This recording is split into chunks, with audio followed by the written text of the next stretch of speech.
Basic video editing এর জন্য CapCut সেরা। এটা আমরা সবাই জানি। কিন্তু সমস্যা হলো এর সেরা ফিচারগুলো এখন আর ফ্রিতে ব্যবহার করা যায় না। সামান্য একটু ভালো টেক্সট ইফেক্ট বা ট্রানজিশন দিতে গেলেই ক্যাপকাট বলে আগে পেমেন্ট করো, তারপর ভিডিও নাও। এখন স্টুডেন্ট হিসেবে বা নতুন কন্টেন্ট ক্রিয়েটর হিসেবে আমাদের পক্ষে কি প্রতি মাসে এত টাকা খরচ করা সম্ভব?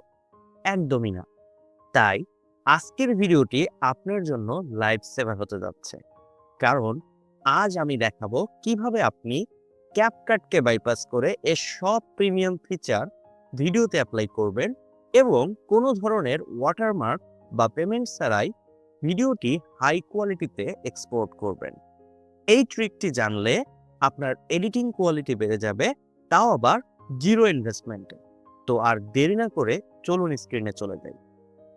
এই যে এখন আপনারা যে ইন্টারফেসটি দেখতে পাচ্ছেন সেটি মূলত ক্যাপকাটের ইন্টারফেস। এখানেই মূলত আমাদের ভিডিও এডিট করতে হয়।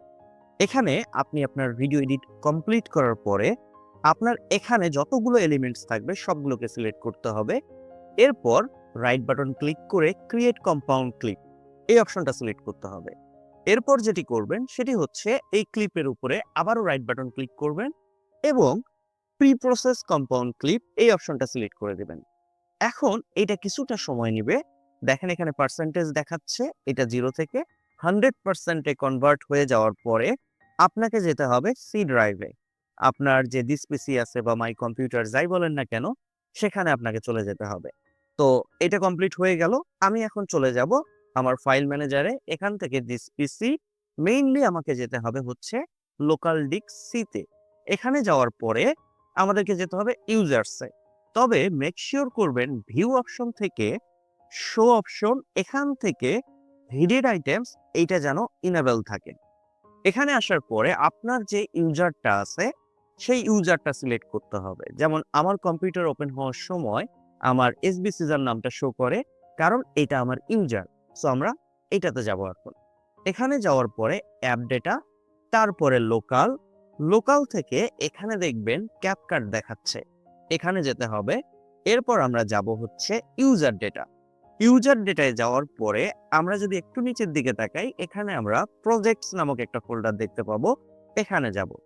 এখানে আসার পরে এই যে একটা অপশন আছে, এই ছোট্ট অপশনটা আর কি, এইটা সিলেক্ট করতে হবে। এখন এখানে একটা ফোল্ডার দেখাবে।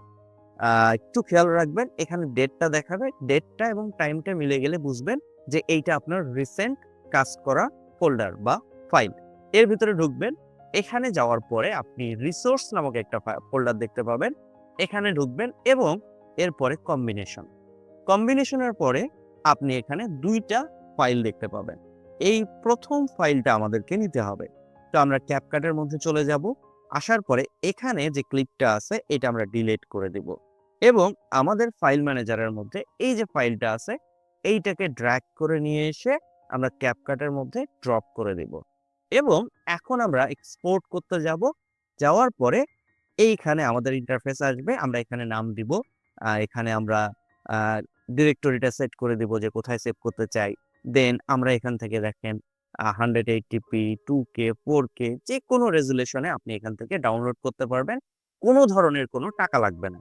আমি এটা 2K তে ডাউনলোড করে দেখাচ্ছি, কোনো ধরনের পেমেন্ট চাইবে না। দেখেন আমার এটা এক্সপোর্ট হয়ে যাচ্ছে।